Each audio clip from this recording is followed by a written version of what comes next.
नमस्कार दोस्तों, मैं शुभम शर्मा स्वागत करता हूं आप सभी का धारा जीएस के ऑनलाइन प्लेटफॉर्म में। जैसे कि हम सबको पता है कि अभी आने वाले समय पे सीजीपीएससी के बहुत सारे परीक्षा आयोजित होने वाले हैं, जिसके लिए मैथ्स एक बहुत इंपॉर्टेंट सब्जेक्ट है, वेटेज भी ज़्यादा रहता है। तो आज इस वीडियो में हम लोग समझेंगे इसके कुछ महत्वपूर्ण प्रश्नों को। आइए डिस्कस करते हैं आज के पहले प्रश्न को।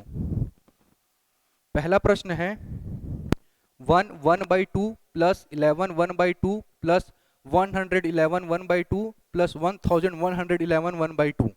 इस प्रश्न को हल कैसे करेंगे इसको समझते हैं। तो समझिएगा, इसको हल करने के दो तरीके हैं। पहला तरीका यह है कि आप दिए गए प्रश्न मिश्रित भिन्न में है, उसको आप परिवर्तन कर सकते हैं किसमें, साधारण भिन्न में। जैसे कि 1 सही 1/2, 11 सही 1/2 प्लस 111 सही 1/2 प्लस 1111 सही 1/2 को आप पहले साधारण भिन्न में परिवर्तन कर सकते हैं। जैसे कि 2 एकम 2 और 1 3/2 प्लस 22 और 1 23/2 प्लस 223/2 प्लस 2223/2। लेकिन ये थोड़ा सा डिफिकल्ट होगा करने में, तो इसके बदला एक और ऑप्शन है, किया जा सकता है। तो समझिएगा कॉन्सेप्ट क्या है इसके पीछे का। इसके पीछे का कॉन्सेप्ट क्या है। 1 सही 1/2 का यदि मैं मान ज्ञात करूं तो कैसे ज्ञात करते हैं, 2 एकम 2 प्लस 1 कितना हो जाएगा, 3/2। इसी प्रकार अगर मैं बात करूं 4 सही 1/2, 4 सही 1/2 कैसे फाइंड करेंगे, 4 दूनी 8, 8 और 1 9/2। तो इस 1 सही 1/2 का मान 3/2 और 4 सही 1/2 का मान कितना होता है, 9/2। तो इसी 1 सही 1/2 को मैं क्या लिख सकता हूं, 1 प्लस 1/2। तो 1 प्लस 1/2 का भी मान जब आप फाइंड करेंगे तो क्या मिलेगा, 2 एकम 2 प्लस 1 3/2। कहने का मतलब ये हुआ कि अगर आप 1 सही 1/2 को आप 1 प्लस 1/2 भी लिख सकते हैं। जैसे कि यहाँ पे 4 सही 1/2, तो 4 सही 1/2 को आप क्या लिख सकते हैं, 4 प्लस 1/2। तो जो मिश्रित भिन्न में दिया था उसको हम लिख सकते हैं कैसे, 1 प्लस 1/2। ये क्या करेगा, हमारा कैलकुलेशन को इजी करेगा और थोड़ा सा टाइम भी बचाएगा। तो इसी प्रकार इस प्रश्न को हम हल करने का प्रयास करते हैं। देखिए क्या होगा, यहाँ पे 1 सही 1/2 को मैं लिख सकता हूँ 1 प्लस 1/2 प्लस 11 सही 1/2 को मैं क्या लिखूंगा, 11 प्लस 1/2 प्लस 111 सही 1/2 को मैं क्या लिख सकता हूँ, 111 प्लस 1/2 प्लस 1111 प्लस 1/2। अब मैं क्या करता हूं, सभी पूर्ण संख्याओं को एक तरफ और भिन्न संख्याओं को एक तरफ। तो 1 plus 11 plus 111 plus 1111 plus 1/2 plus 1/2 plus 1/2 plus 1/2। अब आप पहले पूर्ण संख्याओं को जोड़ लीजिए, फिर भिन्न संख्याओं को जोड़ लीजिए। जब पूर्ण संख्याओं को जोड़ेंगे तो क्या मिलेगा, 1 2 3 4। अब भिन्न संख्याओं को जोड़ते कैसे हैं, तो भिन्न संख्याओं को जोड़ने के दो तरीके हैं। या तो आप सीधा सीधा एलसीएम निकाल लीजिए, तो एलसीएम क्या निकलेगा, यहाँ पे 2, और जो भी अंश में दिया उसको आप जोड़ के लिख दीजिए, 1 + 1 + 1 + 1 + 1। तो यहाँ पे क्या मिलेगा रिजल्ट, 1 2 3 4 प्लस 4/2। तो 2 1 ज़ा 2, 2 2 ज़ा 4। तो 1 2 3 4 प्लस 2 कितना हो जाएगा, 1 2 3 6। तो जो हमारा आंसर आएगा क्या आएगा, 1 2 3 6, ऑप्शन नंबर ए। 1 2 3 6 इसका ऑप्शन नंबर ए जो रहेगा वो सही आंसर रहेगा। अब आपको लग रहा होगा सर हम मिश्रित भिन्न भी तो कन्वर्ट कर सकते थे। तो कभी कभी डेटा भी तो सरल है, 1/2 1/2 1/2। कभी कभी आपको देखने को मिलेगा 1/2 प्लस 11 सही 1/4 प्लस 111 सही 1/8। तब यहाँ पे थोड़ा सा दिक्कत होगा मल्टीप्लीकेशन करने में, फिर उसको प्लस करने में। तो उससे बेहतर है कि आप मिश्रित भिन्न को आप इस प्रकार ब्रेक करिए, एक तो पूर्ण संख्या में, दूसरी भिन्न संख्या में। उसके बाद क्या करेंगे, सारी पूर्ण संख्याओं को एक साथ, सारी भिन्न संख्याओं को एक साथ। ये क्या करता है, आपका समय बचाता है, कैलकुलेशन से मिस्टेक होने से भी आप बच सकते हो। तो आई होप पहला प्रश्न समझ में आ गया होगा। बढ़ते हैं अगले प्रश्न में। अगला प्रश्न देखिए, अगला प्रश्न जो है ये प्रश्न है आपका सीरीज से लेके। किसका है प्रश्न, आपका सीरीज को लेकर प्रश्न जो है आपका, ये किससे है, सीरीज से। समझिएगा ऐसा प्रश्न बहुत सरल रहता है, 1 - 1/5 1 - 1/6 1 - 1/7 डॉट डॉट डॉट डॉट करते गया है 1 - 1/100।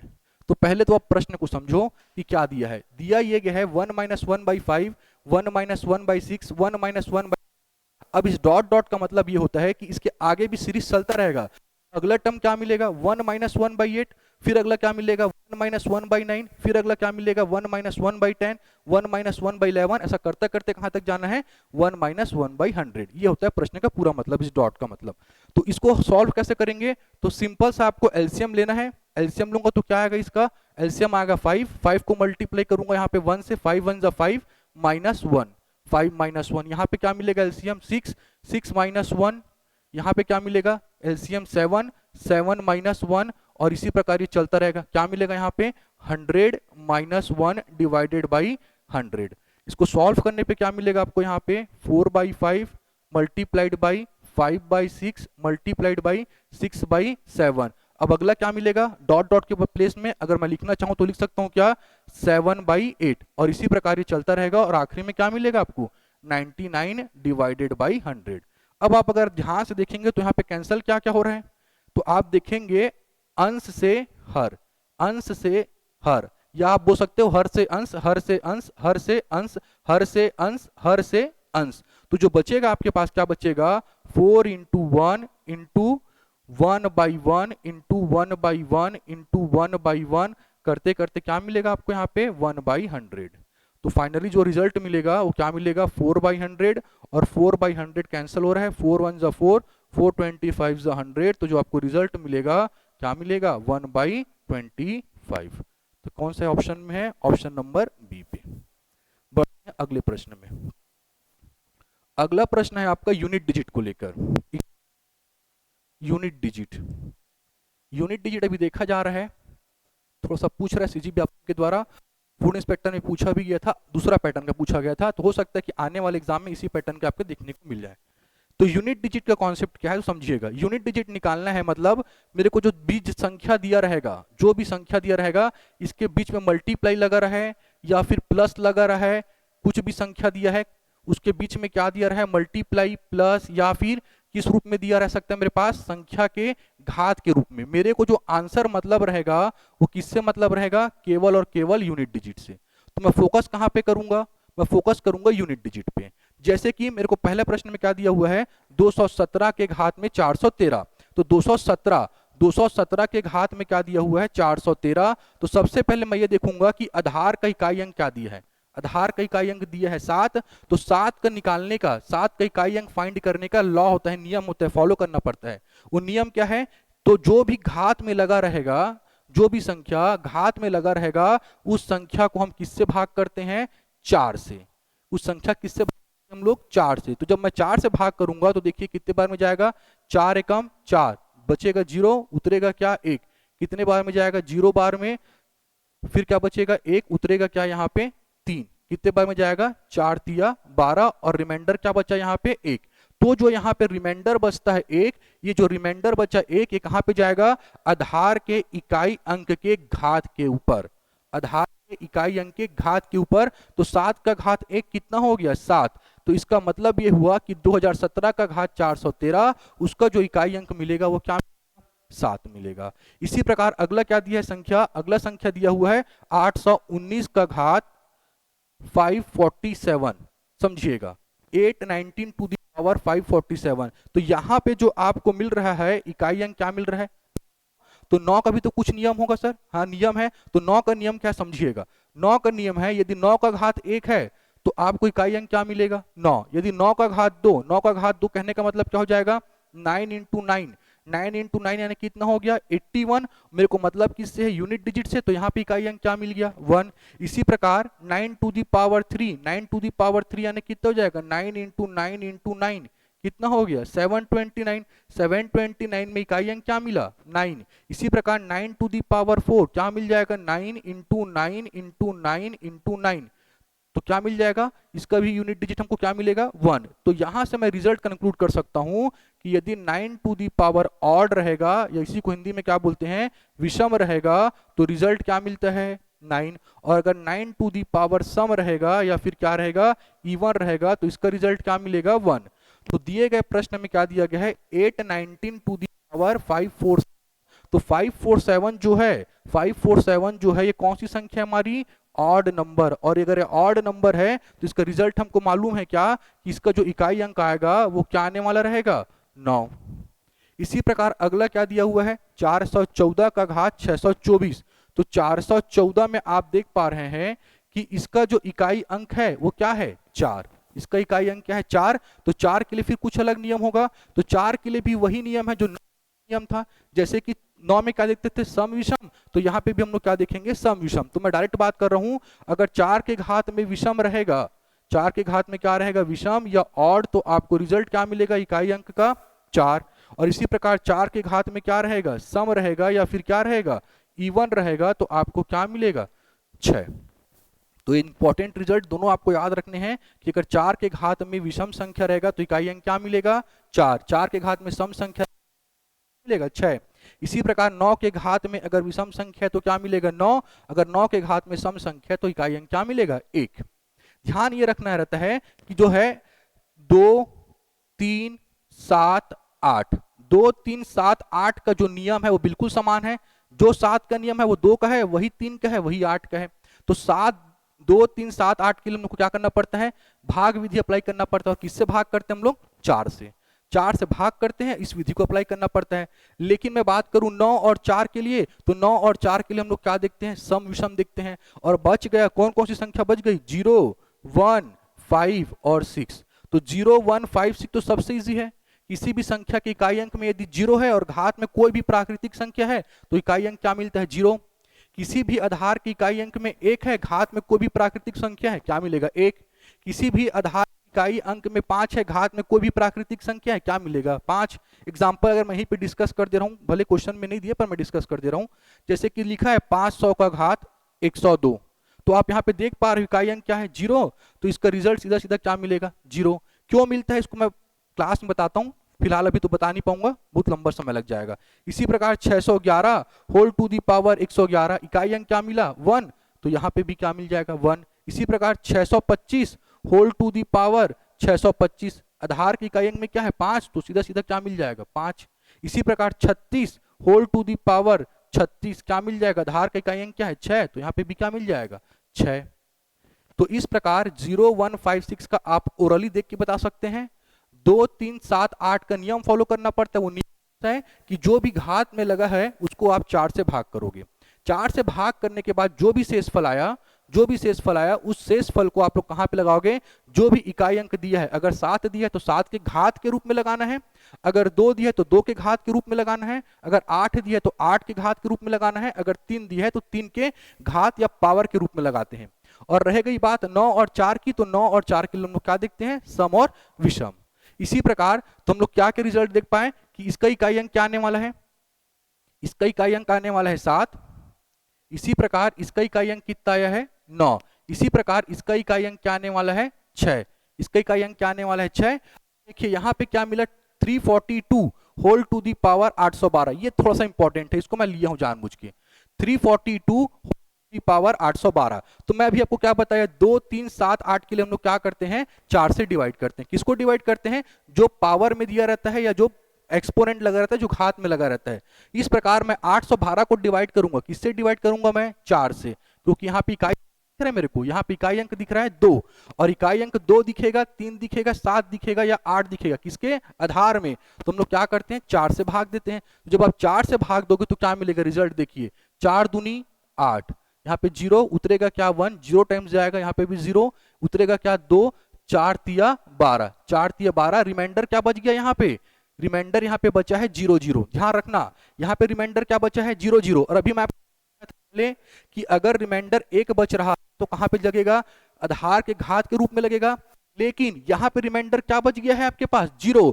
तो जब भी आप 4 से भाग करोगे, किसके लिए, 2 3 7 8 के लिए, जब भी आप भाग करोगे किससे, 4 से, 2 3 7 8 के लिए, और यदि रिमाइंडर क्या मिल जाए, 0, तो इस 0 को 0 ना कंसीडर करते हुए हम लोग क्या कंसीडर करते हैं, 4। क्या कंसीडर करते हैं हम लोग इसको, 4। इसका मतलब ये होगा कि यहाँ पे आधार में क्या दिख रहा है, 2, तो 2 के घात में मैं क्या लगाऊंगा, यहाँ पे 2 के घात में मैं लगाऊंगा 4। अब 2 के घात 4, तो कई बार हड़बड़ी में क्या होता है 2 चौक 8 लिखा जाता है, पर 2 चौक 8 नहीं होगा, ये 2 का घात 4 यानी क्या होगा 2 गुणित 2 गुणित 2 गुणित 2। तो आप जब देखेंगे तो क्या मिलेगा 16, और 16 में इकाई अंक क्या मिला आपको 6। इसका मतलब रिजल्ट आने वाला है वो भी क्या आने वाला है, इकाई अंक में 6 आने वाला है। तो मैं 2-3 बात बताया आपको, लगभग आपका 80% मैं यूनिट डिजिट यहीं पे खत्म कर दिया हूं। 2-3 बातें बताया मैंने, 0, 1, 5, 6, अगर किसी भी आधार संख्या में इकाई अंक 0, 1, 5 या 6 रहेगा और घात में कोई भी प्राकृतिक संख्या रहेगी, तो जो 0 रहेगा तो उसके लिए इकाई अंक क्या होगा 0, अगर 1 रहा तो 1 मिलेगा, 5 रहा तो 5 मिलेगा, 6 रहेगा तो 6 मिलेगा। तो मैंने बात किया 9 और 4 का, तो 9 और 4 के लिए हम लोग क्या देखते हैं, इवन ऑड। अगर 9 के घात में विषम संख्या है तो रिजल्ट क्या मिलेगा, इकाई अंक 9। 9 के घात में सम संख्या है तो रिजल्ट क्या मिलेगा 1। 4 के घात में विषम संख्या है क्या मिलेगा 4, 4 के घात में सम संख्या है क्या मिलेगा 6। अब रह गई बात 2, 3, 7, 8 के लिए, तो 2, 3, 7, 8 के लिए हम लोग क्या करते हैं 4 से डिवाइड करते हैं, और 4 से जब डिवाइड करोगे तो निश्चित रूप से आपको जो शेषफल बचेगा वो 4 से छोटा बचेगा, और अगर 4 से छोटा नहीं बच रहा है बड़ा बच रहा है मतलब आपको भाग देने नहीं आया है। ठीक है, तो जब भी आप संख्या किसी भी संख्या से भाग देते हो उससे शेषफल हमेशा क्या बचता है, छोटा। तो मैं यही बताया कि अगर शेषफल आपका जो बचा 1, 2, 3, अगर शेषफल क्या बचा 1 या 2, या 1 बचा या फिर 2 बचा या फिर 3 बचा, तो जो 1, 2 या 3 बचा है वो दी गई आधार संख्या के घात के रूप में आएगी। लेकिन अगर 0 बच गया, लेकिन अगर 0 बच गया तो उसके प्लेस में हम लोग क्या लिखते हैं 4, उसके प्लेस में हम लोग क्या लिखते हैं 4। वो क्यों लिखते हैं उसका भी कारण है, वो सब क्लास में डिस्कस करता हूं, लेकिन यहाँ पे ज्यादा टाइम नहीं है, डिस्कस नहीं करूं डिटेल में। बस आपको थोड़ा सा ध्यान रखना है कि अगर शेषफल 0 बच जाता है 4 से भाग करने के बाद, तो उसको 4 से रिप्लेस करके घात के रूप में लगाया जाता है, जैसे कि मैंने यहाँ पे लगाया 2 का घात 4। और बताया मैं हड़बड़ी में गलती क्या होता है एग्जाम के प्रेशर में, 2 4 8 लिखा जाता है, पर 2 4 है क्या, ये नहीं है, एक्चुअल में क्या ये 2 इंटू 2 इंटू 2 इंटू 2, कितना मिलेगा आपको यहाँ पे 16 में इकाई अंक क्या मिल गया 6। हमको इकाई अंक से मतलब है, तो इस प्रकार जो इकाई अंक मिलने वाला रहेगा आपके पास वो क्या क्या मिलेगा, क्या क्या मिलेगा, यहाँ पे क्या मिला आपको 7, 7 गुणित 9 गुणित 6 गुणित 6, क्योंकि बीच में क्या लगा हुआ है मल्टीप्लाई, तो आप भी मल्टीप्लाई यूज करोगे, अगर प्लस लगा होता तो क्या यूज करते आप प्लस यूज करते। अब आप देखिए मल्टीप्लाई जब करूंगा तो कैसे करूंगा मल्टीप्लाई, तो आप मल्टीप्लाई कैसे करेंगे 6 निया सॉरी 7 निया 63, 63 का आप 7 9 जा 63, 63 का क्या लेंगे आप 3। अब 3 को पकड़ो, इकाई अंक फाइंड करना है, 63 में क्या पकड़ेंगे 3, 3 इंटू 6, 3 जा 18, 18 का क्या पकड़ोगे आप 8, 8 6 जा 8 6 जा 48, 48 में क्या पकड़ोगे आप 8।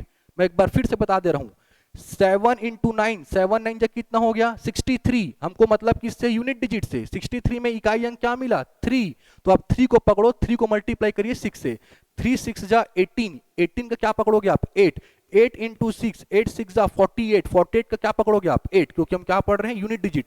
तो इस प्रकार इसका जो यूनिट डिजिट आएगा क्या आएगा 8, तो आपका ऑप्शन नंबर कौन सा सही हो जाएगा डी।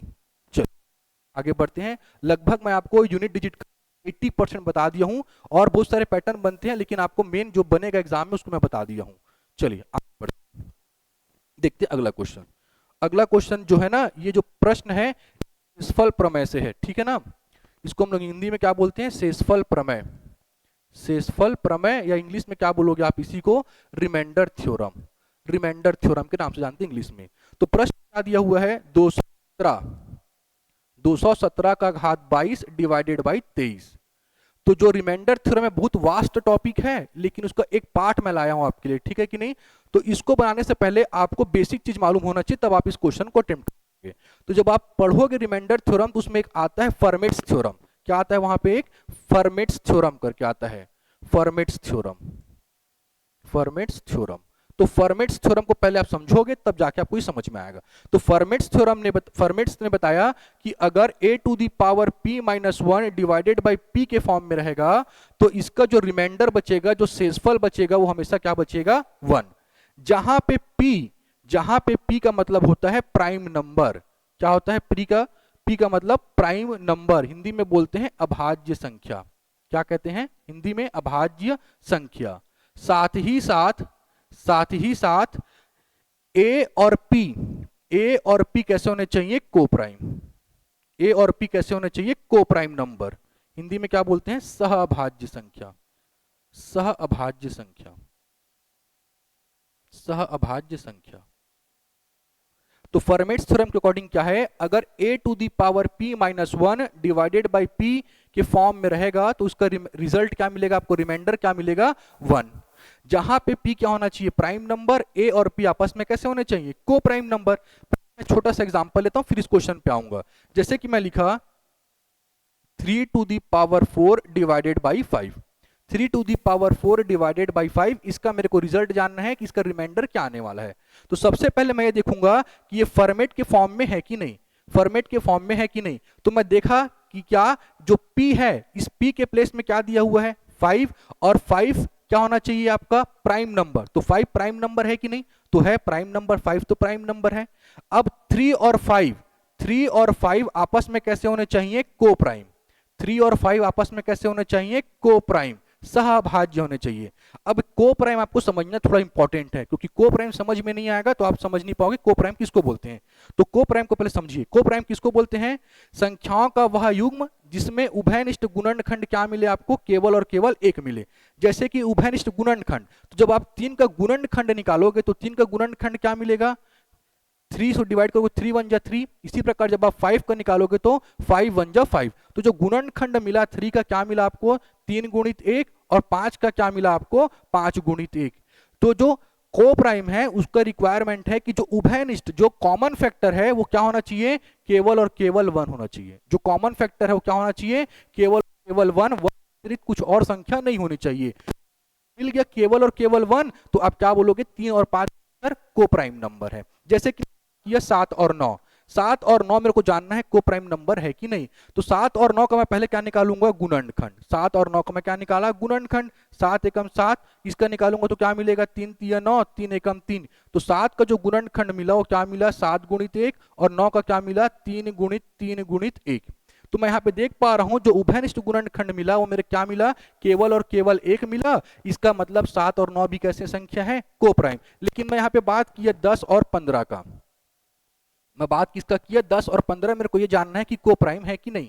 तो को प्राइम का तो पहला कंडीशन है कि संख्या किसमें होनी चाहिए, पेयर में। तो पेयर में तो दिख ही रहे हैं 3 5 7, पेयर में तो है। उसके बाद दूसरा कंडीशन क्या है कि इसमें जो हाईएस्ट कॉमन फैक्टर चाहिए वो केवल और केवल क्या मिलना चाहिए, 1। वो कैसे चेक करेंगे, तो गुणन। तो 10 का यदि मैं गुणनखंड निकालूंगा तो पहले 2 से जाएगा, 2 पंचे 10, फिर किससे जाएगा, 5 एकम 5। इसी प्रकार 15 पहले किससे जाएगा, 3 से, 3 पंचे 15, फिर 5 एकम 5। तो मैं 10 का गुणनखंड निकाला तो क्या मिला, 2 गुणित 5 गुणित 1, और 15 का जब मैं निकाला तो क्या मिला, 3 गुणित 5 गुणित 1। तो यहां पे मैं देख पा रहा हूं जो हाईएस्ट कॉमन फैक्टर मिला 1 तो मिला ही मिला, साथ में क्या मिला मेरे को, 5 मिल गया। और कंडीशन क्या है कि जो को प्राइम होगा उसमें केवल और केवल उभयनिष्ठ गुणनखंड क्या होना चाहिए, 1। लेकिन यहाँ पे 1 तो मिला ही मिला, साथ में क्या मिल गया, 5। इसलिए 10 और 15 जो है वो को प्राइम नहीं कहलाएंगे। इतना बात समझ में आ गया होगा। तो फॉर्मेट्स में मैं आता हूं, तो फॉर्मेट्स ने थ्योरम दिया कि अगर a to the power p minus 1 divided by p के फॉर्म में रहेगा तो रिमाइंडर कितना मिलेगा, 1। तो इसी प्रकार आप देख पा रहे हैं 3 to the power 4 divided by 5 है। तो देखो p 5 तो प्राइम नंबर हो गए, 3 और 5 आपस में कैसे हो गए, को प्राइम हो गए। और साथ में क्या बोला था, p माइनस 1, p यानी जो प्राइम नंबर दिया रहेगा उससे जस्ट एक कम। तो 5 में जस्ट एक कम करो क्या मिलेगा, 4। तो 4 भी दिया हुआ है, तो इसका रिजल्ट क्या मिलेगा, सीधा सीधा मिलेगा। अब आप चाहो तो आप देख सकते हो 3 to the power 4, 3 to the power 4 कितना हो जाएगा, 81। आप 5 से डिवाइड करिए, 5 1 जा 5, कितना रिमाइंडर बचेगा यहाँ पे, 3। क्या बचेगा, उतरेगा 1, 5 6 जा 30, रिमाइंडर कितना बचा, 1। और देखो वही फॉर्मेट्स ने बताया है, समझ में आया। तो ये डेटा छोटा था तो एग्जांपल लेके मैं समझा दिया। अब यही प्रश्न आप लगे हैं, तो आइए यहां पे भी हम लोग क्या यूज करेंगे, फॉर्मेट्स थ्योरम। तो फॉर्मेट्स थ्योरम के लिए पहले कंडीशन चेक करेंगे कि 23 प्राइम नंबर होता है कि नहीं होता। तो हाँ 23 तो प्राइम नंबर होता है। उसके बाद 217 और 23 आपस में को प्राइम है कि नहीं। तो हाँ दोनों के दोनों आपस में को प्राइम ही मिलेंगे, क्योंकि 217 भी क्या है, अपने आप में एक प्राइम नंबर है। तो जो उभयनिष्ठ गुणनखंड मिलने वाले होंगे वो केवल और केवल क्या मिलेगा आपको, 1 मिलेगा। और जो घात लगा है वो प्राइम नंबर से 1 कम है कि नहीं। अगर 1 कम है तो सॉल्व करने की जरूरत नहीं है, सीधा सीधा आपका आंसर क्या आ जाएगा, 1। ठीक है, तो इस थ्योरम आसानी से बना सकते हो उसको। टॉपिक रिमाइंडर थ्योरम बहुत वास्ट टॉपिक है, लगभग 4 से 5 घंटे का टॉपिक है। ठीक है ना, ये छोटा सा मैं पार्ट बस लाया हूं, ठीक है ना, जो एप्लीकेशन के माध्यम से हम लोग बना सकते हैं। तो इसका जो रिजल्ट आएगा वो क्या आएगा, रिमाइंडर थ्योरम यहाँ पे इसका 1। चलिए आइए अगला क्वेश्चन देखते हैं। अगला क्वेश्चन भी है आपका यही शेषफल प्रमेय से है, रिमाइंडर थ्योरम से है, कभी कभी पूछा जाता है तो समझिएगा। दिया है क्या, 4 to the power 61 plus 4 to the power 62 plus 4 to the power 63 plus 4 to the power 64। ऐसे प्रश्नों को आप सीधा बिना ऑप्शन के नहीं बना सकते, ठीक है ना, ऐसे प्रश्नों में आपको ऑप्शन चाहिए रहता है, ठीक है कि नहीं। चलिए समझते हैं कैसे बनाएंगे। यहाँ पे आप देख पा रहे हो कि इसमें कॉमन मैं निकाल क्या सकता हूँ, 4 टू दी पावर 61 में कॉमन निकाल सकता हूं। अगर मैं 4 टू दी पावर 61 कॉमन निकालूंगा तो क्या बचेगा यहाँ पे 4 टू दी पावर 0, यहाँ पे क्या बचेगा 4 टू दी पावर 1, यहाँ पे क्या बचेगा 4 टू दी पावर 2 और यहाँ पे क्या बचेगा 4 टू दी पावर 3। आप ऐसा नहीं करना कि sir 4 to the power 61 common निकाल लिए, अब यहाँ पे बचा 1, फिर अगला बचेगा 2, फिर अगला बचेगा 3, फिर अगला बचेगा 4। ये नहीं है, ठीक है ना। क्यों नहीं हो सकता ऐसा, क्योंकि हमको मालूम प्रॉपर्टी है a to the power m into a to the power n क्या होता है a to the power m plus n। इसी प्रकार मैं यहाँ पे लिख सकता हूँ ना 4 टू दी पावर, यदि 62 दी है तो मैं लिख सकता हूँ 4 to the power 61 into 4 to the power 1।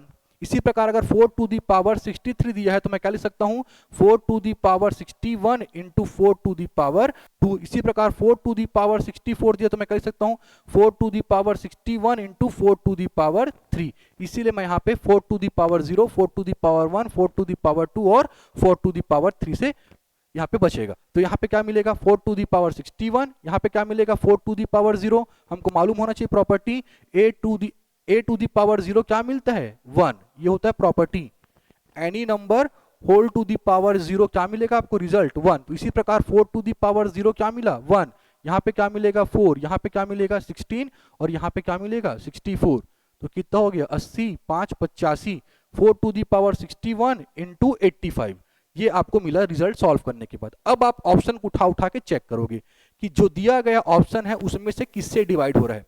तो 4 टू दी पावर 61 इंटू 85 आप देख पाएंगे ना ही ये 3 से डिवाइड होगा, ना ही ये 10 से होगा, ना ही 11 से, ना ही 13 से। तो अब कैसे, तो अब क्या करना पड़ेगा, जो 4 टू दी पावर 61 है उसको फिर से ब्रेक करना पड़ेगा, एक पावर कम कर दो आप। इसको मैं लिख सकता हूं ना 4 to the power 60 into 4 to the power 1 into 85। किस प्रॉपर्टी से, अभी बताया मैं आपको, a to the power m into a to the power n से। इस प्रॉपर्टी का मैं इसको, अब मैं इसको कर सकता हूँ ना 4 टू दी पावर 60 इंटू 4 5 20 और यहाँ पे कितना हो जाएगा 340, 4 8 32 और 2 34। तो क्या मिला 4 का घात 60 गुणित 340। अब देखिए इनमें से किससे डिवाइड हो रहा है। तो आपको मालूम है किसी भी संख्या की इकाई अंक में क्या होगा, शून्य होगा, तो निश्चित रूप से किससे भाग होता है 10 से भाग होता है। तो इसका आंसर क्या हो जाएगा, जो भाग होगा विभाजित तो किससे होगा 10 से। बढ़ते हैं अगले प्रश्न में। अगला प्रश्न, ऐसा प्रश्न व्यापम में बहुत बार पूछा गया है और इंपॉर्टेंट भी होता है, ठीक है ना। तो जब ऐसे प्रश्न आएंगे जिसमें बड़ा बड़ा दिखेगा तो सबसे पहले आपको पहचान करना पड़ेगा, क्या पहचान करना पड़ेगा कि कितने टाइप के डेटा दिए हैं। कि डेटा यदि 2 टाइप के या 3 टाइप के दिए हैं, इसका मतलब जो पूछना है चाह रहा है प्रश्न वो फॉर्मूला बेसिस पूछना चाह रहा है। यहाँ देख पा रहे हैं केवल 2 डेटा दिया है। मैं अगर मान लूं कि a बराबर कितना दिया है 893 और b बराबर क्या मान लूं मैं 786, तो मेरे को केवल और केवल कितना डेटा दिख रहा है यहाँ पे, केवल और केवल 2 डेटा। तो मेरे को यहाँ पास ये जज करना पड़ेगा कि सर यदि मेरे पास 2 डेटा है, 3 है, तो कहीं ना कहीं फॉर्मूले का यूज किया गया है। अब समझिएगा, इसको डेटा को मैं रिप्लेस करके एक फॉर्मूला लिख सकता हूं। मैं 893 के बराबर क्या माना हूं a और 786 के बराबर क्या माना हूं मैं b। तो मैं इसको रिप्लेस कर रहा हूं ताकि मैं आपको समझा सकूं। a प्लस b का होल स्क्वायर मैं लिख सकता हूं रिप्लेस करके, बगल में माइनस a माइनस b का होल स्क्वायर डिवाइडेड बाय क्या दिया हुआ है आपके पास a इंटू बी। जब मैं ऊपर को सॉल्व करूंगा तो ओपन करूंगा ब्रैकेट, तो फॉर्मूला हमको मालूम है a प्लस बी का होल स्क्वायर क्या होता है, आप बोलेंगे a square plus B square plus 2ab। बगल में क्या लगा है माइनस, तो जब माइनस लगा रहेगा तो आपको ब्रैकेट लगाना ही रहेगा भाई, ब्रैकेट नहीं हटाना है, नहीं तो माइनस प्लस में कंफ्यूजन होता है। फिर यहाँ पे जब मैं ओपन करूंगा ब्रैकेट तो क्या हो जाएगा a square plus B square minus 2ab divided by क्या है आपके पास ab। अब समझिएगा अगर आप ब्रैकेट यूज नहीं करते तो जो माइनस साइन आता केवल और केवल किस में आता, ए में आ जाता, तो गलती होने के चांसेस बढ़ जाते। इसलिए अगर माइनस साइन लगा है तो आपको ब्रैकेट का यूज करना मैंडेटरी है, नेसेसरी है, जरूरी है, ताकि आप गलती करने से बच सको, ठीक है कि नहीं। अगर आप ब्रैकेट नहीं लगाते तो किस में लगता, माइनस केवल ए स्क्वायर में लगता, पर ऐसा नहीं है। अभी ब्रैकेट ओपन करोगे तो देखो साइन चेंज होगा, A square plus B square plus 2ab। अब देखो साइन चेंज होगा, ये minus into plus minus A square minus into plus minus B square minus into minus plus 2ab। तो देख पा रहे हैं आप साइन चेंज हो गया। क्लियर है? अगर आप माइनस ब्रैकेट माइनस साइन और ब्रैकेट यूज नहीं किए तो आपका गलत होता वहां पे। अब देखिए कैंसिल हो रहा है, ए स्क्वायर से minus A square 0, B square से माइनस बी स्क्वायर 0। यहाँ पे क्या बचेगा? यहाँ पे बचेगा 2ab प्लस 2ab कितना हो जाएगा? 4ab divided by ab। तो a से a कैंसिल, b से b कैंसिल, आपको फाइनल रिजल्ट क्या मिलेगा? 4। तो जो आपका आंसर आ जाएगा क्या आ जाएगा? 4। तो इसको सॉल्व नहीं करना रहता, ठीक है ना? ये फॉर्मूला बेसिस वाले क्वेश्चंस हैं, इसको आपको फॉर्मूले को ध्यान में रखना पड़ता है। पूरा क्लास में बताया जाता है कि फॉर्मूला कैसे आया, क्या आया, इसका रिजल्ट थोड़ा सा पता रहना चाहिए, ठीक है? तो इसका जो आंसर आएगा क्या आएगा? ये 4 आएगा, ठीक है कि नहीं? चलिए बढ़ते हैं अगले प्रश्न में। अगला प्रश्न बढ़ने से पहले अगले वाले प्रश्न में बढ़ते हैं। चलिए, जैसे कि मैं क्या बताया था आपको, अभी बताया कि आपके पास कुछ ऐसे प्रश्न आए जिसमें 2 या 3 डेटा ही दिखे, इसका मतलब आप समझिएगा कि जो पूछा गया है वो कहीं ना कहीं फॉर्मूला बेसिस पूछा गया है। तो जैसे कि मैं यहाँ पे देख पा रहा हूँ, यहाँ पे भी मेरे पास लगभग 3 डेटा दिख रहे हैं मेरे को। अगर मैं मान लिया कि ए के प्लेस में क्या दिया है 1.5, बी के प्लेस में क्या दिया है 4.7 और सी के प्लेस में क्या दिया है 3.8। ये मेरे को केवल और केवल 3 डेटा ही दिख रहे हैं इस पूरे इक्वेशन में। केवल और केवल कितने डेटा दिख रहे हैं मेरे को? 3 डेटा। तो कहीं ना कहीं सर यहाँ पे क्या यूज हुआ है? फॉर्मूले का। तो फॉर्मूला कौन सा है? सीधा आता हूं मैं फॉर्मूले पे। फॉर्मूला हमको मालूम है क्या? A cube plus B cube plus C cube. A cube plus B cube plus C cube क्या होता है? A plus B plus C. फिर क्या होगा? A square plus B square plus C square minus A B minus B C minus C A bracket close plus 3abc।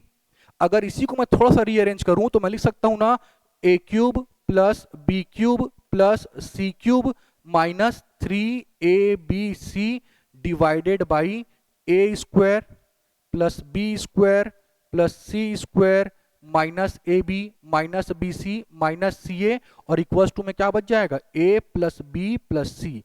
अब आप इसको और जो दिया गया प्रश्न है उसको आप कंपेयर करेंगे। तो जब आप कंपेयर करेंगे तो देखेंगे ए के प्लेस में क्या दिया हुआ है 1.5, बी के प्लेस में क्या दिया हुआ है 4.7 और सी के प्लेस में क्या दिया हुआ है 3.8।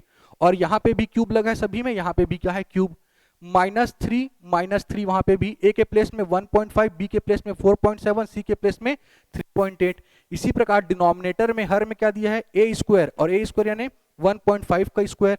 बी का क्या मान है 4.7, तो 4.7 का स्क्वायर, सी के प्लेस में 3.8 का स्क्वायर।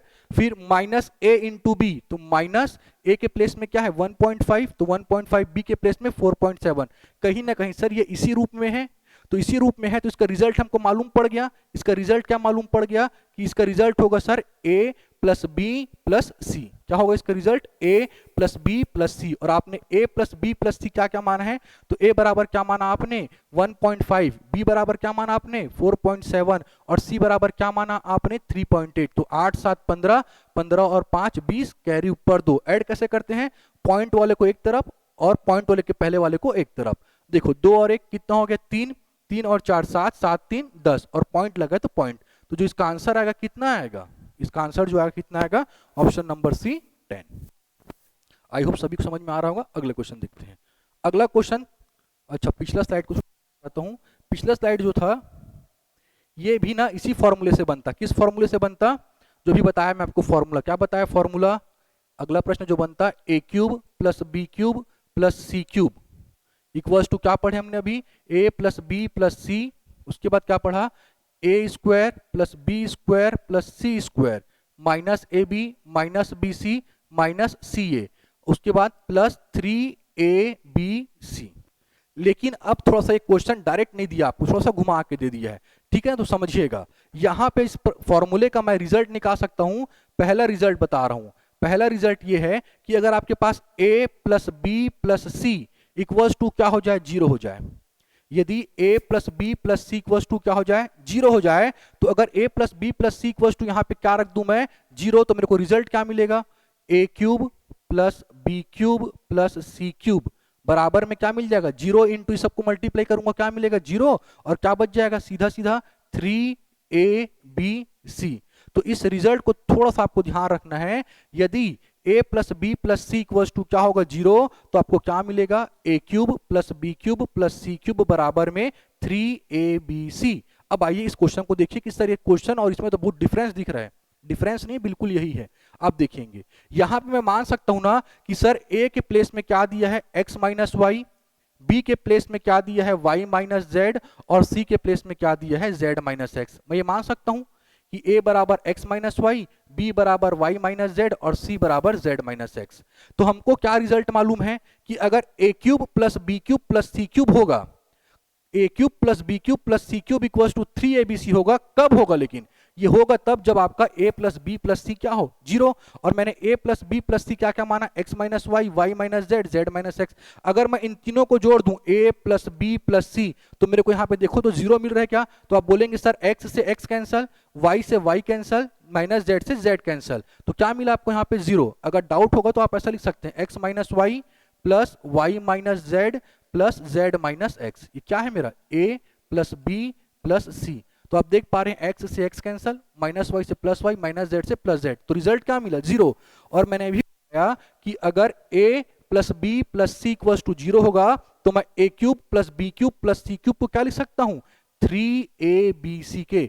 इसलिए जो ऊपर में दिया हुआ है, अंश में दिया हुआ है x माइनस वाई का whole cube, y minus Z का whole cube, z minus X का होल क्यूब, उसको मैं रिप्लेस करूंगा किससे 3 टाइम्स ऑफ abc। abc यानी x minus Y, y minus Z, और अगला क्या लिखूंगा मैं z माइनस एक्स, और डिनोमिनेटर में क्या दिया हुआ है नीचे में 9 times of x minus Y, y minus Z, और अगला क्या दिया हुआ है z माइनस एक्स। तो आप x minus y cancel, y minus z cancel, z minus x cancel, क्या बचेगा आपके पास 3/9, 3/9 और कैंसल होगा, 3 1 जा 3 3 जा, तो जो आपका रिजल्ट आएगा वो क्या आएगा 1/3। इंपॉर्टेंट है, बहुत इंपॉर्टेंट फॉर्मूला है ये वाला, इससे बहुत बार एग्जाम में क्वेश्चन पूछा गया है। क्वेश्चन बता दिया मैं इस में, ठीक है, तो इस बातों को थोड़ा सा ध्यान रखेंगे। चलिए बढ़ते हैं अगले प्रश्न में। अगला प्रश्न थोड़ा सा इंपॉर्टेंट है, इसमें थोड़ा सा अपना दिमाग लगाना रहेगा। चलिए इंपॉर्टेंट है थोड़ा सा प्रश्न, ये समझना रहेगा आपको। कैसे प्रश्न अगर आ गए तो अगर आप बिना प्रैक्टिस के जाओगे तो ऐसे प्रश्न आप अटेम्प्ट नहीं कर पाओगे, ठीक है ना। समझिएगा क्या दिया गया है, A square plus B square plus C square plus 3 equals to दिया गया है 2 times of A minus B minus C. तो आपको बताना है a to the power 24 plus b to the power 23 plus c to the power 21। समझिएगा थोड़ा सा प्रश्न इंपॉर्टेंट है और अच्छा भी है। देखिए अगर मैं इसको सॉल्व करूंगा तो क्या लिख सकता हूं, a square plus B square plus C square plus 3, इसको मैं मल्टीप्लाई करूंगा तो क्या मिलेगा 2a minus 2b minus 2c। अब मैं इसको इधर शिफ्ट कर दूं LHS में तो क्या हो जाएगा, ये a स्क्वायर, ये प्लस 2a है, इधर आएगा तो क्या बन जाएगा माइनस 2a, ठीक है। इसी प्रकार यहाँ पे क्या लगा प्लस बी स्क्वायर, ये इधर आएगा माइनस 2b तो क्या बन जाएगा प्लस का 2b प्लस सी स्क्वायर, ये माइनस 2c जब इधर आएगा तो क्या बनेगा प्लस 2c, और बगल में क्या चल रहा है कांस्टेंट प्लस का 3 इक्वल्स टू में क्या बचेगा 0। अब इस प्लस 3 को मैं ब्रेक कर सकता हूं ना, और ब्रेक करके लिख सकता हूं ना a square minus 2a plus 1 plus B square plus 2b plus 1 plus C square plus 2c plus 1 equals to 0। ये 1 कहां से आया, तो इस 3 को मैंने क्या किया है ब्रेक किया है, इस 3 को मैंने क्या किया है ब्रेक किया है, किसमें 1 1 1 में। क्यों किया मैं, तो आपको अगला स्टेप में समझ में आएगा क्यों किया मैं, ताकि ये किसमें कन्वर्ट हो जाए a माइनस 1 के होल स्क्वायर के फॉर्म में। इसी प्रकार किसमें कन्वर्ट होगा प्लस b प्लस 1 का होल स्क्वायर, इसी प्रकार किसमें कन्वर्ट होगा c प्लस 1 का होल स्क्वायर। आप ओपन करेंगे ब्रैकेट को तो दिखेगा a माइनस 1 का होल स्क्वायर, देखिएंगे a square plus b square minus 2a into B, ये फॉर्मूला। तो इसमें क्या मिला आपको a square minus 2a plus 1। तो इसी डेटा को मैं इस प्रकार भी तो लिख सकता हूं, तो इसी को मैं चेंज करके इस प्रकार लिखा। इसी प्रकार आप देखो b प्लस 1 का होल स्क्वायर, b प्लस 1 का होल स्क्वायर वो ओपन करूंगा तो क्या मिलेगा a b square plus 1 square plus 2b। तो इसी प्रकार मैं क्या लिख सकता हूं b square plus 2b plus 1 को b प्लस 1 का होल स्क्वायर। इसी प्रकार मैं इसको रिप्लेस किया इस प्रकार इसी प्रकार इसको लिखोगे तो क्या मिलेगा, c+1 का होल स्क्वायर और इक्वल्स टू में क्या है 0। अब आप समझिएगा यहां पे इन तीनों का सम यदि क्या आ रहा है 0, इन तीनों का सम यदि क्या आ रहा है 0, तो इसका मतलब ये तीनों के तीनों क्या होंगे सर, 0 के बराबर होंगे, या डेटा कुछ ऐसा होगा जिनका सम क्या मिले आपको 0। तो जब ये 0 आएगा तो मैं क्या कर सकता हूं, तीनों को अलग अलग इक्वेट कर सकता हूं 0 से। a-1 का होल स्क्वायर बराबर 0, b+1 का होल स्क्वायर बराबर क्या लिख सकता हूं मैं 0, और c+1 का होल स्क्वायर बराबर भी क्या लिख सकता हूं मैं 0, क्योंकि इन तीनों के सम से ही मिलकर क्या बन रहा है 0 0। तो मैं ये मान सकता हूं कि तीनों के तीनों सर किसके बराबर हो सकते हैं, 0 के बराबर हो सकते हैं। तो अब यहां से मैं निकालूंगा तो क्या मिलेगा मेरे को, ये स्क्वायर जब इधर जाएगा तो क्या लगता है अंडर रूट, और अंडर रूट 0 क्या मिलेगा 0 ही मिलेगा। तो सीधा सीधा लिख सकते हो a-1 इक्वल्स टू 0, तो a बराबर क्या हो जाएगा यहाँ पास से, a बराबर होगा 1। इसी प्रकार यहाँ पे क्या मिलेगा, b+1 इक्वल्स टू 0 और b बराबर क्या मिल जाएगा -1। इसी प्रकार c+1 इक्वल्स टू 0 और c बराबर क्या मिल जाएगा -1। तो यहाँ से मेरे को b का वैल्यू, c का वैल्यू और किसका वैल्यू, a का वैल्यू फाइंड हो गया। अब मेरे को चाहिए क्या, a to the power 24, b to the power 24, c to the power 21। तो a b c का वैल्यू मिल गया, तो आप वैल्यू को पुट कर दीजिए, आपका आंसर आ जाएगा। a का वैल्यू कितना मिला 1, तो 1 टू दी पावर 24, बगल में क्या लगा है प्लस, तो प्लस। b का वैल्यू कितना मिला -1, -1 टू दी पावर 23, बगल में प्लस। इसी प्रकार c का वैल्यू कितना मिला -1 होल टू दी पावर 21। तो क्या मिलेगा यहाँ पे 1 -1 और बगल में -1, +1 -1 कैंसल, आपका फाइनल आंसर क्या आएगा -1। तो ये थोड़ा सा इंपॉर्टेंट क्वेश्चन है, इसको थोड़ा सा आप ध्यान रखेंगे, ठीक है ना। ऐसे प्रश्न अगर आ गए एग्जाम में तो बिना प्रैक्टिस के नहीं बनने वाले, ठीक है। चलिए बढ़ते हैं अगले प्रश्न में। चलिए अगला प्रश्न मैं बाद में आऊंगा, थोड़ा सा मैं और इंपॉर्टेंट क्वेश्चन करा लेता हूँ। चलिए ऐसे प्रश्न थोड़ा सा इंपॉर्टेंट हो जाते हैं वनडे एग्जाम के लिए, ठीक है ना, और इस पैटर्न का क्वेश्चन फिक्स रहता है, अपने मन से कुछ भी डेटा नहीं देगा वो, ठीक है ना, डेटा प्रॉपर देगा जो आपके वनडे एग्जाम में काम आ सके। तो डेटा क्या दिया हुआ है समझिएगा, √30 प्लस √30 प्लस √30 प्लस कहां तक गया ऐसा, ये इन्फिनिटी तक। तो समझिएगा अगर मैं इसको बेसिक से बनाऊं तो शायद ये एक पेज में बनेगा, ठीक है ना, पर फंडामेंटल बनता भी है ये, लेकिन वनडे एग्जाम में इतना दिमाग नहीं लगाना है हमको, केवल ये समझना कि कैसे बनेगा। तो आप सबसे पहले क्वेश्चन को देखना है कि क्या दिया, डेटा अगर सेम है और बीच में क्या लगा हुआ है प्लस, ये इंपॉर्टेंट है, साइन बहुत इंपॉर्टेंट है भाई। प्लस लगा है तो प्लस के लिए अलग रहेगा, माइनस लगा है तो माइनस के लिए अलग। तो अभी क्या लगा है हमारे पास प्लस, तो हम लोग किस में फोकस करेंगे, प्लस वाले में। तो सबसे पहले क्या करोगे, जो डेटा दिया है इस 30 को ऐसे दो क्रमागत संख्या में तोड़ेंगे जिसका मल्टीप्लाई करने पे क्या मिले आपको 30। तो हम सबको मालूम है इसमें टूटेगा सर ये 5 × 6, क्योंकि 5 छक्के कितना होता है 30। इसमें बोल रहा हूं दो क्रमागत संख्या, क्रमागत यानी जो क्रम में हो, जैसे कि मैं बोला, जैसे कि मैं बात करूं अगर 56 को अगर तोड़ूंगा तो किसमें टूटेगा ये 7 और 8 में। बात समझ में आए, जैसे 90 को तोड़ूंगा तो किसमें टूटेगा ये 9 और 10 में। क्रमागत संख्या में होना चाहिए, ठीक है ना। तो जो डेटा देगा आपको वनडे एग्जाम के लिए वो इसी प्रकार का डेटा देगा कि दो क्रमागत संख्या में आप तोड़ सको। अगर क्रमागत संख्या में नहीं टूटा सर, जैसे 32 दे दिया, तो फिर आपका ये फंडामेंटल से बनाना पड़ता है, ये सीधा सीधा नहीं बनने वाला, ठीक है। लेकिन जो वनडे एग्जाम में आएगा आपको ऐसा डेटा देगा कि आप उसको आसानी से ब्रेक कर सको। तो यहाँ पे क्या मिला आपको, 30 को ब्रेक करने पे 5 और 6।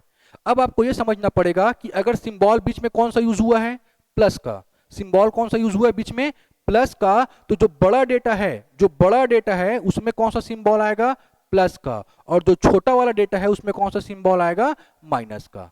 समझ में आया सभी को। अगर सिंबल बीच में लगा है प्लस, तो बड़ी डेटा में बड़ी संख्या में क्या सिंबल आएगा, प्लस वाला। अगर छोटा है, अगर यहाँ पे साइन क्या लगा, माइनस, समझ में आया। तो जब माइनस लगा तो यही केस क्या हो जाता है, रिवर्स हो जाता है। लेकिन हम लोग क्या पढ़ रहे हैं अभी, प्लस वाला। तो प्लस वाला दिया रहेगा तो बड़ा डेटा में क्या आएगा, प्लस आएगा। जैसे कि अगर दिया रहता है वर्गमूल 90 प्लस वर्गमूल 90 प्लस वर्गमूल 90, चलते रहता है इन्फिनिटी तक। कहां तक, इन्फिनिटी तक। तो आप यहाँ पे क्या बोलते हैं सर, +10 क्या हो जाएगा, 10 में प्लस आएगा और 9 में क्या आएगा, माइनस। और डिपेंड करता है फिर ऑप्शन में क्या दिया है। तो हमारे पास ऑप्शन में क्या दिया हुआ है, +6 वाला, तो हमारा आंसर भी क्या हो जाएगा, +6। चलिए आगे प्रकार, इसी प्रकार ये प्रश्न देखिएगा, ठीक है ना। इस क्वेश्चन में थोड़ा ध्यान रखना, सिंबल इंपॉर्टेंट है भाई। ये मैं प्लस को लेके बताया हूं, माइनस का भी आता है, ठीक है ना। अगले लेक्चर में डिस्कस कर लेंगे। अगला देखिए, अगला क्या दिया हुआ है आपके पास, √3 √3 √3 dot dot dot dot dot dot. इस डॉट डॉट का मतलब क्या हो गया, ये इन्फिनिटी तक गया है। इस डॉट का दर्शाने का मतलब ही क्या होता है, इन्फिनिटी तक गया हुआ है या तो फिर इन्फिनिटी लगा हुआ है। तो समझिएगा, अगर आप इसको निकालेंगे रिजल्ट तो आपके पास ये रिजल्ट मालूम होना चाहिए। क्या मालूम होना चाहिए कि square root n into square root n up to कहां तक गया, इन्फिनिटी तक गया है। तो इसका रिजल्ट सीधा सीधा क्या आने वाला रहेगा, एन। इसका सीधा सीधा क्या आने वाला रहेगा, एन। चाहे वो यहाँ पे 3 हो, चाहे 5 हो, चाहे वो 100 रहे, चाहे कुछ भी रहे, लेकिन कंडीशन ये है कि वो कहां तक चलना चाहिए, इन्फिनिटी तक। कहां तक चलना चाहिए वो, इन्फिनिटी तक। अगर मैं लिखा इस प्रकार रूट थ्री और इन्फिनिटी, तो ये क्वेश्चन और ये क्वेश्चन दोनों बहुत डिफरेंस है, ठीक है ना, दोनों में बहुत डिफरेंस है, दोनों क्वेश्चन अलग अलग हैं। तो इसके बनाने की अप्रोच अलग होगा, और ये क्वेश्चन अगर इन्फिनिटी वाला है तो इसको आप देख के आंसर कर सकते हैं। तो अगर मैं बताया क्या रिजल्ट, अगर अंडर रूट एन कहां तक गया, इन्फिनिटी तक, तो रिजल्ट क्या मिलेगा, एन। तो यहाँ पे एन के प्लेस में क्या दिया हमारे पास 3, तो हमारा सीधा सीधा रिजल्ट क्या हो जाएगा 3। अगर बाय द वे ऐसा दिया रहता under root five up to कहां तक गया, ये इन्फिनिटी तक, तो इसका रिजल्ट क्या आएगा, सीधा सीधा 5। लेकिन अगर मैं इसको इन्फिनिटी तक नहीं ले गया, कुछ लिमिट तक लेके जाके रोक दिया मैं, ये ऐसा, तो ये दोनों प्रश्न में क्या रहेगा आपका, अलग अलग है, दोनों के दोनों सेम नहीं है। तो फिर आप यहां पे नहीं बोल सकते कि सर इसका भी रिजल्ट क्या 5 होगा, क्या नहीं होगा भाई, ठीक है कि नहीं। इसके लिए कंडीशन है कहां तक जाना चाहिए, इन्फिनिटी तक जाना चाहिए। चलिए अगला क्वेश्चन देखते हैं। अगला क्वेश्चन ये वनडे एग्जाम में एकदम इंपॉर्टेंट है और बहुत सरल है, सब लोग जानते हो कैसे क्वेश्चन को, और जिनको नहीं मालूम वो समझने का प्रयास करिएगा। 11 plus 19 plus 29 plus under root times of 49। समझिएगा, ऐसे प्रश्न अगर आपके पास दिए रहेंगे तो हमारा सॉल्व करने का अप्रोच कैसा रहता है कि हमको अंदर से बाहर की ओर आना रहता है। क्या रहता है हमारा अप्रोच, कि हम अंदर से बाहर की ओर आए। तो सबसे अंदर में क्या दिख रहा है, वर्गमूल 49। तो वर्गमूल 49 का वैल्यू कितना होता है, हम सभी को मालूम है कितना होता है, 7। तो बाकी संख्याओं को सेम लिखेंगे और उसको वर्गमूल को हटा के वहां पे सॉल्व करके क्या लिखेंगे, डेटा को क्या लिखेंगे, 7। अब आप देखेंगे तो फिर अंदर से बाहर की ओर आना है आपको। तो सबसे अंदर में क्या दिख रहा है, square root times of 29 plus 7। तो जब इसको सॉल्व करोगे तो आपको क्या मिलेगा, 5 plus square root times of 11 plus 19 plus under root times of 36। फिर आपको क्या अप्रोच रहेगा, अंदर से बाहर की ओर आना है। तो जब आप अंदर से बाहर की ओर आओगे तो मिलेगा आपको यहाँ पे 5 प्लस 11 प्लस 19, और जब सॉल्व हो जाएगा स्क्वायर रूट टाइम्स ऑफ 36 क्या मिलेगा, 6।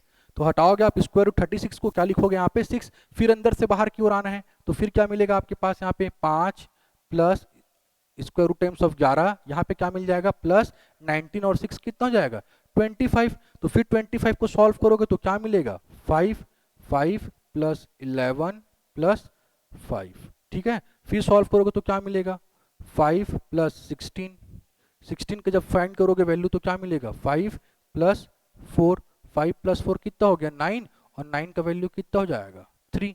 तो आपका ऑप्शन नंबर कौन सा सही हो जाएगा, ए 3। इंपॉर्टेंट है ये क्वेश्चन, वन डे एग्जाम में पूछा जाता है, ठीक है ना, सरल है करके छोड़ के नहीं आना है। अगला समझते हैं। अगला प्रश्न दिया हुआ है under root times of 24 plus under root times of 216 divided by under root times of 96। अब जब आप स्क्वायर रूट वाला चैप्टर पढ़ेंगे तो स्क्वायर रूट फाइंड करने के दो तरीके होते हैं, एक होता है भाग विधि और दूसरा होता है गुणनखंड विधि, और दोनों विधि अपने अपने जगह पे इंपॉर्टेंट है। कहीं पे भाग विधि यूज करना पड़ता है, कहीं पे गुणनखंड विधि। तो ये जो प्रश्न है इसमें हम लोग कौन सा विधि यूज करेंगे, गुणनखंड विधि। तो गुणनखंड विधि कैसे निकालते समझिएगा। तो क्या दिया हुआ है वर्गमूल 24, तो वर्गमूल 24 का यदि मैं निकालूंगा किस विधि से, गुणनखंड विधि से, तो आप कैसे निकालेंगे, पहले 2 से भाग हो रहा है तो पहले 2 से भाग करोगे, कितने बार जाएगा 12 बार, फिर जा रहा है 2 से कितने बार 6 बार, फिर जा रहा है 2 से 3 बार, और फिर जा रहा है किससे 3 से 1 बार। इसी प्रकार अगर मैं 216 का निकालूंगा तो पहले किससे जा रहा है, ये 2 से कितने बार में जा रहा है, 2 एकम 2 0, फिर क्या मिलेगा आपको यहाँ पे 8, फिर जाएगा 2 से 2 पंचे, फिर क्या हो जाएगा यहाँ पे 4, फिर जाएगा 2 से 2 एकम 2, 2 दूनी 4, और यहाँ पे क्या मिल जाएगा आपके पास 7, फिर किससे जाएगा ये 3 से 3 निया 27, फिर किससे जाएगा 3 से 3 तिया 9, और फिर किससे जाएगा 3 एकम 3। और इसी प्रकार क्या दिया हुआ है अगला, हर में 96, फिर दोगे भाग, 2 4 जा 8, 2 8 जा 16, फिर जाएगा 2 से 24, फिर जाएगा 12, फिर जाएगा 2 से 6, फिर जाएगा 2 से 3 बार, और फाइनली किससे जाएगा, 3 एकम 3। तो मैं 24 को लिख सकता हूं, 24 को मैं क्या लिख सकता हूं, गुणनखंड विधि से 2 गुणित 2 गुणित 2 गुणित 3। इसी प्रकार मैं 216 को क्या लिख सकता हूं मैं यहां पास, देखो कितने बार है, 1 2 3 2 है, 1 2 3, और कितने 3 है, 3 ठोक 3 है, और डिवाइडेड बाई 96 को जब मैं ब्रेक करूंगा तो क्या लिख सकता हूं मैं, 1 2 3 4 5, और डिवाइडेड बाई 3, 2 गुणित 2 गुणित 2 गुणित 2 गुणित 2 गुणित 3, 1 2 3 4 5। अब देखिए आपके पास जब स्क्वायर रूट में रहेगा और पेयरिंग में अगर संख्या मिल गई, पेयरिंग में सेम संख्या यदि आपको पेयर में मिल गया तो उसमें से आप जोड़ा बनाओगे, उस जोड़े में से एक संख्या को बाहर निकाल दोगे। अब 2 और 3 यहाँ पे जोड़ा नहीं बन, तो जब जोड़ा नहीं बन पाया वो कहां पे रहेगा, स्क्वायर रूट के अंदर। अगला क्वेश्चन देखो, यहाँ पे जोड़ा देखो किसका किसका बन रहा है, 2 और 2 का बन रहा है। जब आप जोड़ा बनाएंगे तो संख्या सेम होनी चाहिए, ऐसा नहीं कि सर 2 और 3 का जोड़ा बना देता हूं, नहीं, संख्या क्या होनी चाहिए, सेम होनी चाहिए। जैसे कि 2 और 2, यहाँ पे कौन सा मिल रहा है, 3 और 3, तो यहां से बाहर क्या निकलेगा, 3, यहां से बाहर क्या निकलेगा, 2। इसी प्रकार यहाँ पे जोड़ा कौन सा कंप्लीट हो रहा है, एक तो 2 का हो रहा है, एक यहाँ पे 2 का हो रहा है, समझ में आया, और ये जोड़े में कंप्लीट नहीं है तो ये कहां पे रहेंगे, स्क्वायर रूट में। तो अगला स्टेप क्या लिखूंगा मैं यहाँ पास से लिखूंगा 2 under root times of 2 into 3 कितना हो जाएगा, 6, प्लस यहाँ पे मैं क्या लिखूंगा, 2 बाहर निकलेगा, साथ में कौन सा बाहर निकलेगा, 3। तो जब आप बाहर निकालोगे तो मल्टीप्लाई के रूप में लिखते हैं, और बगल में फिर मल्टीप्लाई लगाओगे, अगर कुछ नहीं लगा मतलब मल्टीप्लाई लगा रहता है, फिर क्या बच जाएगा यहाँ पे 2 इंटू 3 कितना हो जाएगा यहाँ पास भी 6। और इसी प्रकार यहाँ पे भी निकालूंगा तो क्या निकलेगा, 2 into under root times of 6। अब मैं डिनोमिनेटर से और न्यूमरेटर से रूट 6 कॉमन निकाल सकता हूं, तो रूट 6 कॉमन निकालूंगा तो क्या बचेगा मेरे पास यहाँ पे 2 प्लस 6। इसी प्रकार क्या बचेगा यहाँ पास से, रूट 6 कॉमन निकाल दिया तो मल्टीप्लाइड में 4, रूट 6 से रूट 6 कैंसल, यहाँ पे क्या बच जाएगा 8, नीचे में क्या बच जाएगा 4, 4 एकम 4, 4 दूनी 8। तो आपका आंसर क्या हो जाएगा, ऑप्शन नंबर सी। ध्यान रखना है प्रश्न आएंगे तो जब स्क्वायर रूट चैप्टर पढ़ते हैं हम लोग तो वहां पे 2 विधि होती है निकालने की, एक गुणनखंड विधि और एक भाग विधि। तो कहीं कहीं पे गुणनखंड विधि से निकलेगा, कहीं कहीं पे भाग विधि से निकलेगा। तो जो यहाँ पे हम लोग यूज किए हैं, कौन सा विधि यूज किए हैं, गुणनखंड विधि, ठीक है ना, गुणनखंड विधि। तो गुणनखंड विधि से क्वेश्चन सॉल्व होता। चलिए अगला क्वेश्चन बढ़ते हैं। अगला क्वेश्चन कभी कभी इस प्रकार का आ जाता है, तो समझिए क्वेश्चन को कैसे हल किया जाता है। इसमें आपको स्टेटमेंट के रूप में दिया हुआ है, आपको बताना है कि कौन सा सत्य है। तो जब आपके पास स्क्वायर रूट वाले क्वेश्चन आएंगे तो आप इसको सीधा सीधा कुछ मत करिएगा, दोनों साइड स्क्वायर को चेक कर लीजिएगा। जैसे कि फर्स्ट स्टेटमेंट क्या दिया हुआ है, square root times of 7 plus square root times of 3, और एक तरफ क्या दिया हुआ है, square root times of 5 plus square root times of 5। आप कुछ मत कर चेक करिए, आप सिंपली क्या निकालिए, इनका स्क्वायर। इनका स्क्वायर निकालूंगा तो किस फॉर्म में, a प्लस बी का होल स्क्वायर, और a प्लस बी का होल स्क्वायर यानी क्या हो जाएगा, A square plus B square plus 2 times of a into B, यही तो होगा। इसी प्रकार यहां पे निकालूंगा तो क्या मिलेगा मेरे को, अंडर रूट टाइम्स ऑफ 5 का होल स्क्वायर प्लस यहाँ पे भी क्या मिलेगा, अंडर रूट टाइम्स ऑफ 5 का whole square plus 2 times of root 5 into root 5, ठीक है। तो अगर मैं यहाँ पे देखूंगा डेटा मेरा क्या मिलेगा, 7 प्लस 3 प्लस 2 इंटू, अब प्रॉपर्टी होता है ना, प्रॉपर्टी क्या होता है, under root times of a into under root times of b, मैं लिख सकता हूँ under root times of a into b. इसी प्रकार यहाँ पे क्या दिया हुआ, under root times of 7 into under root times of 3, मैं क्या लिख सकता हूँ, under root times of 7 into 3 क्या मिल जाएगा, अंडर रूट टाइम्स ऑफ 21। तो मैं यहाँ पास से सीधा सीधा क्या लिख दिया, अंडर रूट टाइम्स ऑफ 21। इसी प्रकार यहाँ पे क्या मिलेगा, 5 प्लस 5 प्लस 2 इंटू 5 इंटू 5। अभी मैं बताया आपको, अगर स्क्वायर रूट के अंदर जोड़ा कंप्लीट है तो उससे संख्या बाहर आ सकती है, पर अभी हम लोग को रिक्वायरमेंट नहीं है, जो हमारा क्वेश्चन है उस हिसाब से रिक्वायरमेंट नहीं है, तो आप इसको ऐसे लिख दो। तो इसका रिजल्ट क्या मिलेगा, 10 प्लस 2 टाइम्स ऑफ रूट 25, और यहाँ पे क्या मिलेगा 10 प्लस 2 टाइम्स ऑफ रूट 21। तो आप देख पा रहे हैं कि कौन सा बड़ा दिख रहा है, 10 प्लस 2 टाइम्स ऑफ रूट 21 कि 10 प्लस 2 टाइम्स ऑफ रूट 25। तो आप बोलेंगे सर कि ये वाला डेटा बड़ा है। तो अगर ये डेटा बड़ा है तो जो फर्स्ट ऑप्शन दिया है ये सिंबल तो गलत यूज किया है, तो ये तो हमारा ऑप्शन हो नहीं सकता। इसलिए ऑप्शन होगा नहीं, तो जिसमें जिसमें पहला है वो तो हो नहीं सकता, ठीक है ना। अब आइए दूसरा, यहाँ पे देखेंगे तो ऑप्शन नंबर 3 देख पा रहे हैं, क्वेश्चन ऑप्शन नंबर 3 यहाँ पे, इसमें क्या किया इसने, सिंबल चेंज कर दिया है, तो ये तो हमारा एक ऑप्शन हो सकता है। ऑप्शन नंबर 3 तो कंफर्म है कि सर सही नहीं होना है, बच गया ऑप्शन नंबर 2 को चेक करना है, तो ऑप्शन नंबर 2 को भी चेक करेंगे, जिसके लिए हम लोग एक डेटा तो ऑलरेडी निकाल चुके हैं, ये वाला निकाल चुके हैं, ये डेटा सेम है, बचा कौन सा, इस under root times of 2 plus under root times of 8, तो आप इसका भी क्या चेक करोगे, होल स्क्वायर निकाल के चेक करो क्या मिलेगा यहाँ पे, तो आपको मिलेगा क्या, अंडर रूट टाइम्स ऑफ 2 का whole square plus under root times of 8 का whole square plus 2 times of under root 2 into under root 8। Solve करने पे क्या मिलेगा यहाँ पे, 2 प्लस 8 प्लस 2 इंटू 16, ठीक है, तो यहाँ पे भी क्या मिला, 10 प्लस 2 रूट 16।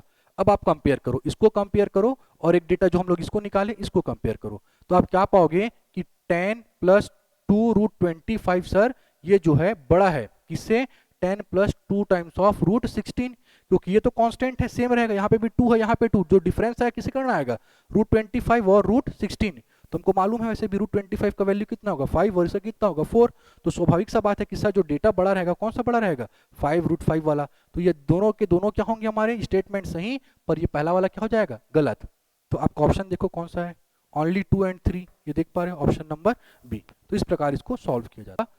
घातांक एवं करनी के प्रश्न देख लेते हैं, घातांक एवं करनी के प्रश्न, चलिए देख तो क्या दिया गया है, 243 whole to the power n by 5 multiplied by 3 to the power 2n plus 1 divided by 9 to the power n into 3 to the power n minus 1। जब घातांक एवं करनी के प्रश्न आए आपके पास तो सबसे पहले आप देखेंगे कि सबसे छोटा आधार कौन सा है, सबसे छोटा आधार, आधार कहने का मतलब बेस, ये बेस इसको बोलते हैं हम लोग आधार, इसको क्या बोलते हैं हम लोग घात। तो आप देखिए दिए गए सभी समीकरण में सबसे छोटा आधार क्या दिख रहा है, यहाँ पे 243 है, यहाँ पे 3 है, यहाँ पे 9 है, यहाँ पे 3 है, तो अब आप ये सोचना पड़ेगा आपको कि जो बड़े आधार है उसको छोटे आधार में ब्रेक कर सकता हूं क्या, सबसे छोटा आधार क्या दिख रहा है मेरे को 3, तो इन सभी बड़े आधार को मैं छोटे आधार में ब्रेक कर सकता हूं क्या, हाँ सर कर सकते हो। अब करते हैं तो कैसे हैं, तो कुछ नहीं आपको गुणनखंड निकालने आना चाहिए, तो 243 को छोटे आधार में जिस आधार में ब्रेक करना है उसी आधार से आप बार बार डिवाइड करते चलिए, उसी आधार से जिस आधार में ब्रेक करना है, जैसे कि मेरे को किस में ब्रेक करना है 3 से, तो मैं 3 से ही बार बार डिवाइड करूंगा, तो देखो 3 से डिवाइड करूंगा तो क्या मिलेगा यहाँ पे 81, फिर मैं किया 3 से कितना मिल जाएगा यहाँ पास से 27, फिर क्या मिल जाएगा 3 9 जा, फिर क्या मिल जाएगा 3 3 जा, और फिर क्या मिल जाएगा 3 1 जा। इसका मतलब ये हुआ कि 243 को मैं लिख सकता हूं 3 इंटू 3 इंटू 3 इंटू 3 इंटू 3, 5 बार, 1 2 3 4 5, और इस 5 का मतलब क्या हो जाएगा 3 का घात 5। इसी प्रकार मैं 9 को भी तो ब्रेक करके लिख सकता हूं ना, 9 को जब मैं ब्रेक करूंगा तो क्या मिलेगा 3 3 जा 9, 3 3 जा 1, तो 9 को मैं ब्रेक करूंगा तो क्या मिलेगा 3 इंटू 3, इसका मतलब क्या हो जाएगा 3 का घात 2। तो सबसे पहला काम क्या रहेगा, आपको जो सबसे छोटा आधार है उसको पहले पकड़ना पड़ेगा और बाकी सभी को उसी आधार में हम ब्रेक कर सकते हैं कि नहीं कर सकते, उस हिसाब से आप ब्रेक करके निकाल सकते हो। बहुत सारे तरीके होते हैं बनाने के, लेकिन मैं सिंपल तरीका बता दिया हूं कि आप पहले क्या चेक कर लो कि सबसे छोटा आधार कौन सा है, उसी आधार में सब बड़े वाले को कन्वर्ट कर लो। अब बड़ा कन्वर्ट करने के लिए क्या करना पड़ेगा, जो आधार छोटा है उसी से ही भाग करते चलना है, ठीक है कि नहीं। अब जरूरी नहीं है कि वो हर बार हो, समझ में आ रहा है, कभी कभी होगा भी नहीं वो, ठीक है, जरूरी नहीं कि हर बार होते चले वो, तो नहीं होगा तो फिर दूसरे टेबल से आपको पढ़ना तक, ठीक है ना, तो जहां तक होते जाएगा तब तक आप करते जाओगे। चलिए तो इसको मैं रिप्लेस करके लिख सकता हूं क्या 3 टू दी पावर 5, और पावर में क्या लगा हुआ है यहाँ पे n बाई 5 मल्टीप्लाइड बाई, यहाँ पे क्या लिखूंगा मैं 3 to the power 2n plus 1, इसको तो मैं ब्रेक नहीं कर सकता और छोटे में, इसको मैं क्या लिख सकता हूँ 3 to the power 2 whole to the power n, और इसको मैं क्या लिख सकता हूँ 3 to the power n minus 1। चलिए अब समझते हैं कुछ कुछ प्रॉपर्टीज होते हैं, जैसे कि a to the power m whole to the power n, इसका प्रॉपर्टी होगा a to the power m into n पहला। इसी प्रकार a to the power m plus n रहेगा तो मैं क्या लिख सकता हूं a to the power m into a to the power n। इसी प्रकार a m माइनस n रहेगा तो मैं लिख सकता हूं a to the power m divided by a to the power n। इन तीनों प्रॉपर्टी का ही यूज करके मैं आने वाले अभी क्वेश्चन को सॉल्व करूंगा आगे, देखते रहिए। यहां पे कौन सा प्रॉपर्टी यूज होगा a to the power m whole to the power n, तो क्या होगा इसका रिजल्ट m इंटू n, जो दोनों घात लगे हैं वो आपस में क्या हो जाएंगे, मल्टीप्लाई। जब मल्टीप्लाई होगा तो क्या मिलेगा रिजल्ट यहाँ पे, तो आप लिखोगे 3 to the power 5 into n by 5। बगल में क्या लगा है, मल्टीप्लाई, आप भी लगा दो मल्टीप्लाई। ये किस फॉर्म में जाएगा, a to the power m plus n, और m प्लस एन में क्या लिखूंगा मैं इसको ब्रेक करके, 3 to the power 2n multiplied by 3 to the power 1। ये फॉर्मूले का यूज करके, प्रॉपर्टी का यूज करके आप बोल सकते हो। डिवाइडेड बाय, यहाँ पे क्या दिया हुआ है, a to the power m into n, क्या मिलेगा, a to the power m into n, मतलब मल्टीप्लाई होगा 2 into N, 2n multiplied bye यहाँ पे क्या मिलेगा, 3 to the power n divided by 3 to the power 1, a to the power m minus n के property से। अब यहाँ पे देखोगे तो 5 से 5 कैंसिल हो रहे हैं। अब क्या बच गया आपके पास, 3 to the power n into 3 to the power 2n into 3 to the power 1 divided by क्या बच जाएगा यहाँ पास, 3 to the power 2n into 3 to the power n, और जो ये नीचे में लिखा हुआ है 3, ये उठ के कहाँ पे जाएगा, ऊपर में जाएगा न्यूमरेटर में 3 के बाजू। अब यहाँ पे देखो 3 to the power 2n, 3 to the power 2n cancel, 3 to the power n, 3 to the power n cancel, 3 into 3 कितना मिल जाएगा, 9। तो इसका रिजल्ट क्या आ जाएगा आपके पास, ऑप्शन नंबर बी। चलिए इसी प्रकार अगला प्रश्न क्या दिया समझिएगा, दिया है x equals to 8, x equals to 8, y equals to 4 और z इक्वल्स टू 27। आपको बताना है x to the power minus 2/3 into y to the power minus 3/2 into z to the power minus 1/3 का वैल्यू क्या होगा। तो आप कुछ मत करिए, पहले x का वैल्यू को पुट कर दीजिए। x का वैल्यू कितना दिया है, 8 होल टू दी पावर 2/3, बगल में मल्टीप्लाई y का वैल्यू कितना दिया है, 4 to the power minus 3/2 multiplied by z का वैल्यू कितना दिया, 27 होल टू दी पावर 1/3। अब आप देखिए जो 8 4 27 जो आधार में है उसको मैं और छोटे रूप में लिख सकता हूं क्या, घात के रूप। तो आप पाएंगे कि 8 का जब आप गुणनखंड निकालेंगे तो आप इसको कैसे लिख सकते हैं, तो 2 के घात के रूप में लिख सकते हैं, 2 का घात 3। इसी प्रकार मैं 4 को क्या लिख सकता हूं, 2 का घात 2, और 27 को कैसे लिख सकता हूं मैं, 27 को कैसे लिख सकता हूं मैं, 3 का घात 3। तो आप क्या करेंगे, जो आधार में जो दिया है संख्या उसको छोटा करोगे और घात के रूप में लिखोगे। तो क्या मिलेगा यहाँ पे, 2 का घात 3 whole to the power minus 2/3। यहाँ पे क्या लिखूंगा, 2 का घात 2 होल टू दी पावर 3/2। यहाँ पे 3 to the power 3 whole to the power minus 1/3। अब अभी प्रॉपर्टी बताया मैं आपको, a to the power m whole to the power n क्या होगा, a to the power m into n। इसी प्रॉपर्टी से आप मल्टीप्लाई करोगे 3 इंटू माइनस 2/3। इसी प्रकार बगल में multiplied by 2 whole to the power 2 into minus 3/2। इसी प्रकार 3 whole to the power 3 into minus 1/3। अब आप देख पा रहे हैं 3 से 3 कैंसल, 2 से 2 कैंसल, 3 से 3 कैंसल, फाइनली क्या बचेगा, 2 to the power minus 2, 2 to the power minus 3 और 3 टू दी पावर माइनस 1।